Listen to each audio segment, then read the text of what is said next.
La Fundación Escuela de Solidaridad es un proyecto que pretende acoger a personas que no tienen hogar, y lo que pretendemos es hacer familia, recuperar ese sentido familiar que por diferentes causas lo han perdido. Entonces, dentro de ese concepto, pues hay personas inmigrantes, hay madres con hijos, hay gente adulta, gente de protección internacional.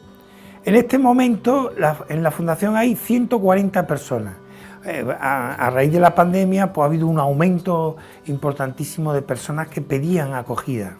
Los gastos se multiplican, el consumo, por ejemplo, de butano, el consumo de luz, todo se aumenta de forma considerable y cada vez vemos que se hace más difícil.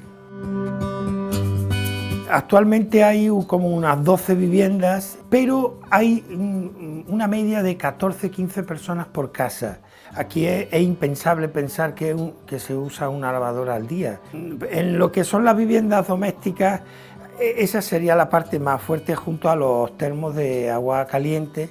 Pensar que aquí hay muchos niños, muchas madres con hijos, muchos niños, y el agua caliente es fundamental, fundamental. Y por otra parte, en segundo lugar, tendríamos que hablar de toda la maquinaria que se utiliza en los distintos talleres de carpintería, de vidrio, talleres de cerámica, talleres donde hacen falta máquinas de cierta envergadura, y ahí pues también el consumo de luz es a veces importante.